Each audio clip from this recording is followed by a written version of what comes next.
This is the Lexus RZ, and it's a little bit like YouTube Shorts. Much in the same way that YouTube was the leader with video, but was late to the party with vertical short form content, Lexus was an early adopter of electrification with its hybrids, but this is actually its first ever built from the ground up electric car. Now in this video I'm going to tell you whether it's better than its competitors from Mercedes, Audi and BMW. I'm also going to tell you what's good about it, what's not so good about it, and of course, I'm going to launch it to see how quick it is from 0 to 60 miles an hour. Because I'm Matt Watson and you're watching Car Wow.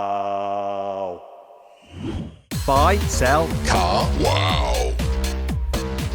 Let's start off this video by talking about the design of the Lexus RZ. And I'm going to be a bit negative to begin with. I'm going to use a stick of truth to show you that I've got some fake vents there. There's some more on the front. It's not good, but everything else is. I love the design of the rear. It just looks right with the Lexus badge, the full-length light bar and these cute little spoilers. Down the side, once again, I really do like the shape. It looks good in profile with all these creases. They're creases that work and look good, unlike the creases on the BMW iX, which sort of crease me up.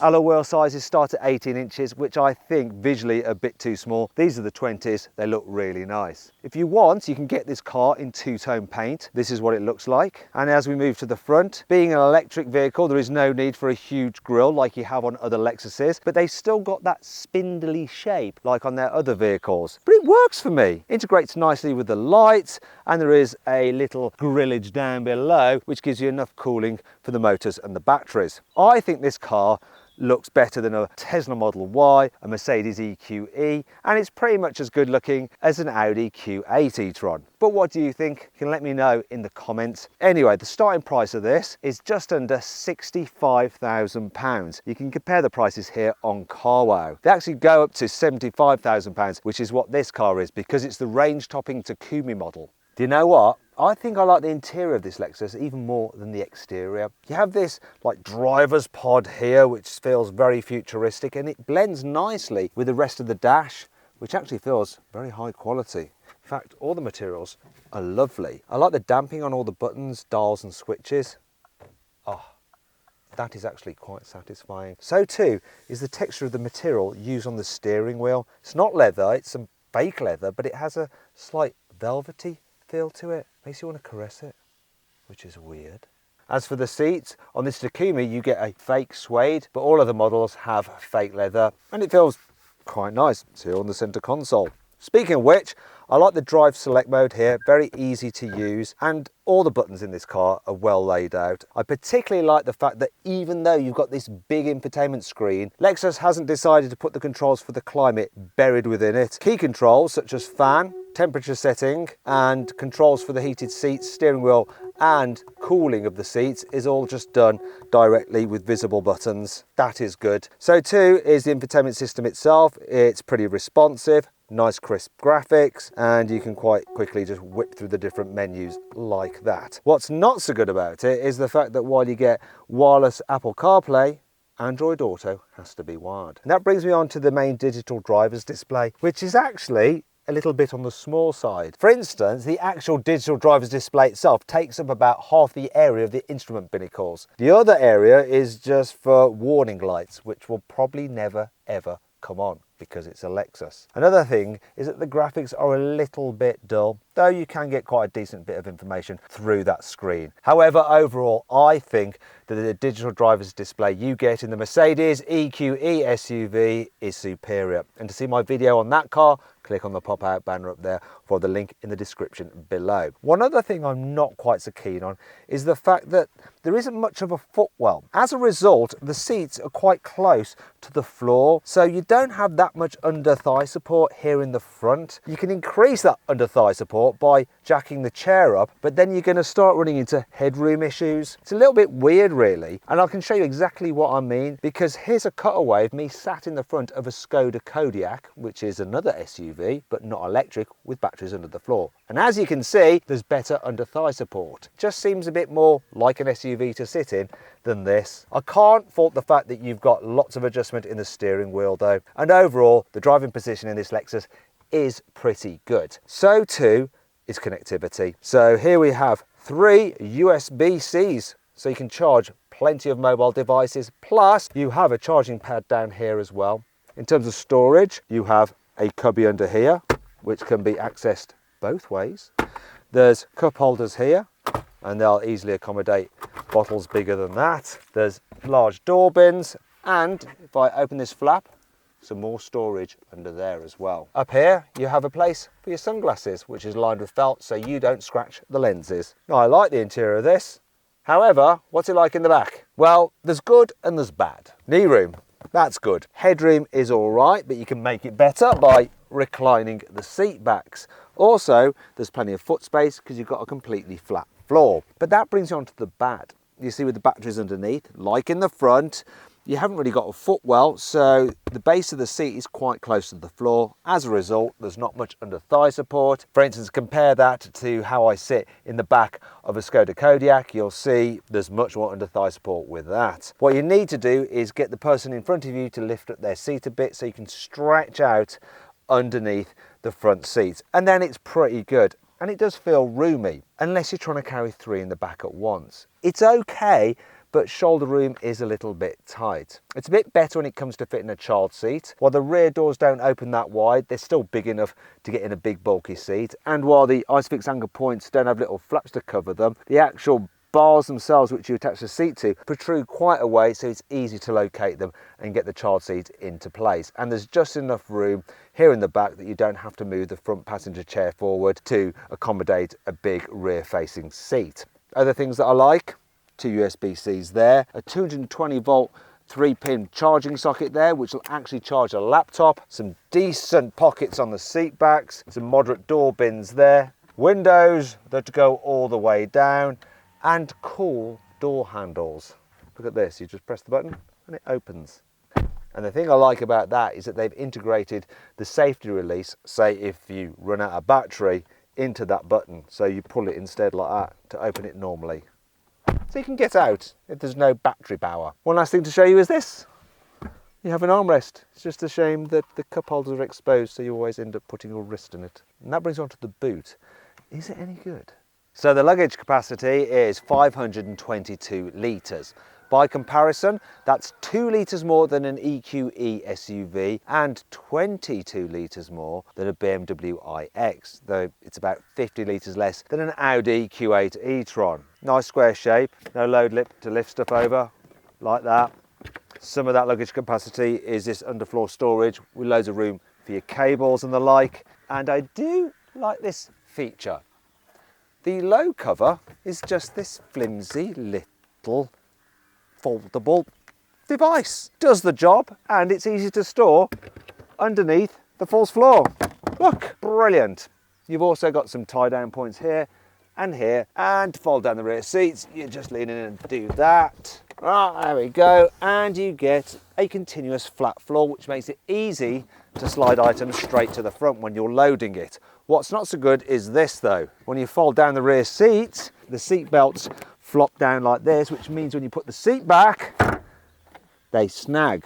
Not only that, you don't have a front boot like you do on a Tesla Model Y. Speaking of which, the total load capacity on a Tesla Model Y is over 800 litres. And that brings on to 5 annoying things about the Lexus RZ. In its wisdom, Lexus has decided not to fit a through loading hatch to give you access to the boot. It means that unlike in many of its competitors where you can carry 2 people in the back and longer items, say if you've been shopping for DIY and planks of wood, you can't do that in this car. The RZ's towing capacity of 750 kilograms is pretty rubbish, but common for these kind of electric SUVs. However, if you go for the Takumi model, which is the range topper, you can't tow anything. Now, I'm not sure whether that's to do with the fact it has a special extra damper fitted to the front and rear axles across the way like that to give it a slightly better ride quality, and that gets in the way of the tow bar system. Could be that. We asked Lexus, they didn't respond. Either way, you can't tow with the Takumi. Even though this range topping model has electric seats for the 2 outer rear seats, there is no separate controls for the climate. It all has to be done through the front screen. Bizarrely, this car doesn't have a glove box. A supposedly family-friendly SUV without a glove box. Nuts! Now, can you name another car that doesn't have a glove box? I've put a pinned comment below. And you can't have this car's sister car, the Toyota BZ4X, because they're the same thing pretty much. Can't have that car, but name another one, right? Good luck. This car emits so many warning beeps and bongs. You'll be driving along, minding your own business, and beep here, bong there, beep there, beep, bong, bing, bong. It's just crazy. Now you can turn off the systems, but it can be quite frustrating. There's even one that'll actually warn you if you take your eyes off the road, which is sort of a good thing. But sometimes you have to take your eyes off the road to operate things through this slightly confusing touchscreen. However, that does bring me on to 5 cool things about this car because it is loaded with safety kits. There's just so many safety systems which help prevent you having an accident. And one of the coolest is something called Safe Exit Assist. So imagine you've been driving, you've parked up, you go to get out, and you want to open your door, but something like a bicycle or a jogger runs past you like that, gives you a warning, and it prevents you from opening the door and won't let you open it until that person or bicycle or whatever has gone past. All but the entry-level model get a head-up display, and it's really detailed. As well as your usual speed, it'll have your driving assist information on there as well. Plus, it'll highlight which buttons you're pressing on the steering wheel, so you never have to look down. You can just feel your way and actually see which ones are illuminating in the heads-up display, so you hit the right one. The RZ stereo system uses special noise-cancelling technology to counteract any unwanted sounds and to make sure the cabin feels as peaceful and quiet as possible. Also, Lexus has gone the extra mile to make sure quite a lot of the car's functions are as quiet as possible. For instance, check out the windscreen wipers with the wash function.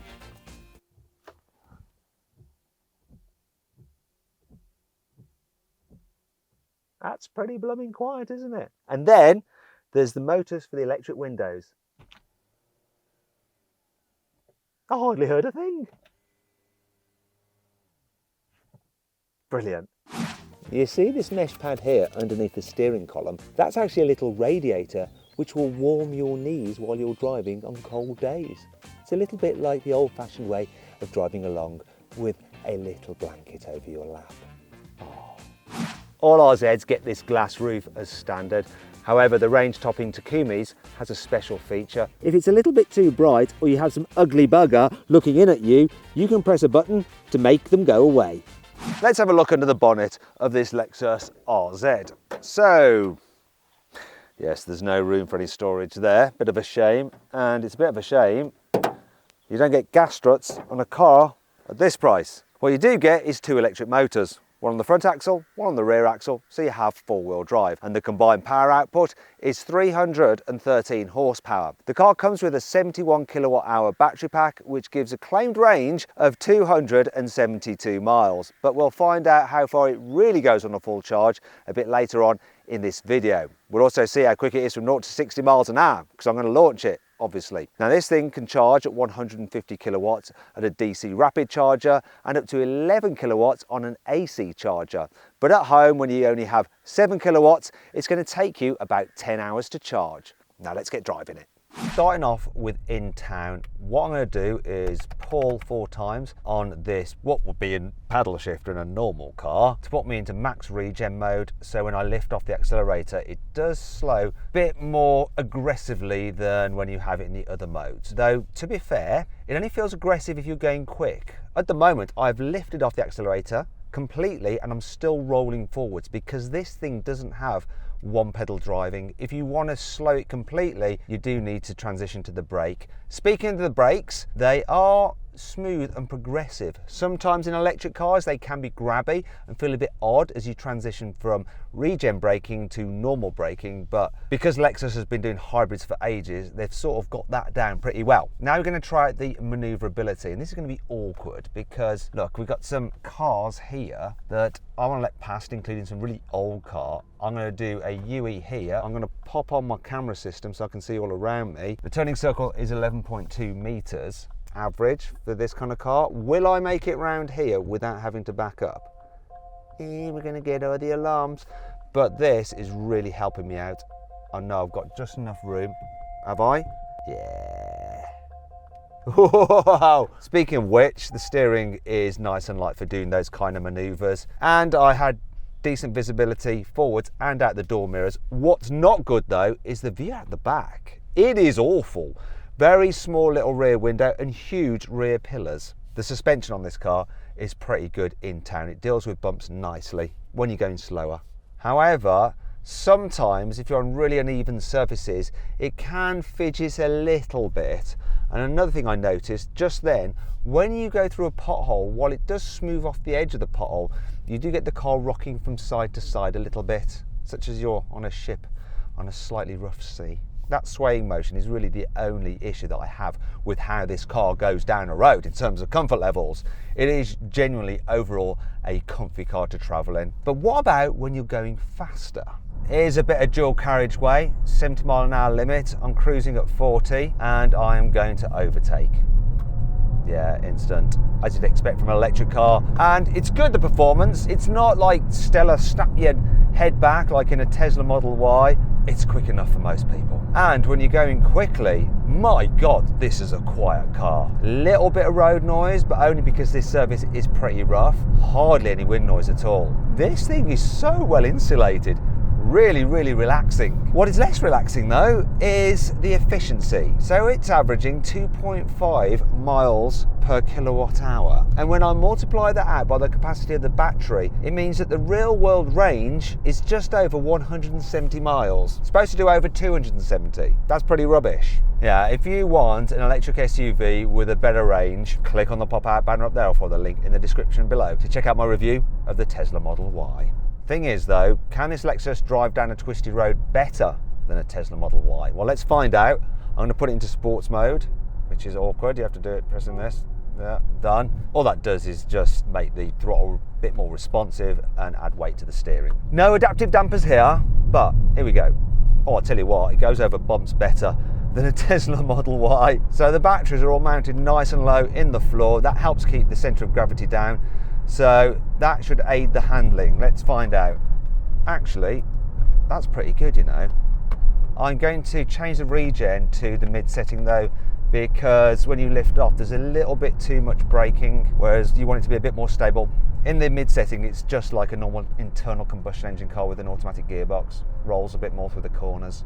But yeah, I pulled on a paddle then thinking it was a gear shifter. No, put the regen back to mid setting, Matthew. Goes down the road really well. I mean, I'm not going to say it's fun. It's not like a laugh to drive. It's not sporty, but it's more than capable. Doesn't lean that much in the bends at all. And the steering seems pretty accurate and it's so smooth. Obviously we've got four-wheel drive traction. The car's figuring out exactly how to put its power down in terms of the balance of performance from the rear to the front. It's really quite good. I am surprised. Very, very pleasantly surprised. Oh, this is the tester. No problem at all. Really sure-footed. Yep, this car handles better than you need it to. Final thing to do is to launch it. Lexus says this car will do 0 to 60 in 5.3 seconds, but the specialist timing gear here is going to reveal the truth. We're in sports mode. I'm just going to floor the accelerator. 3, 2, 1, go.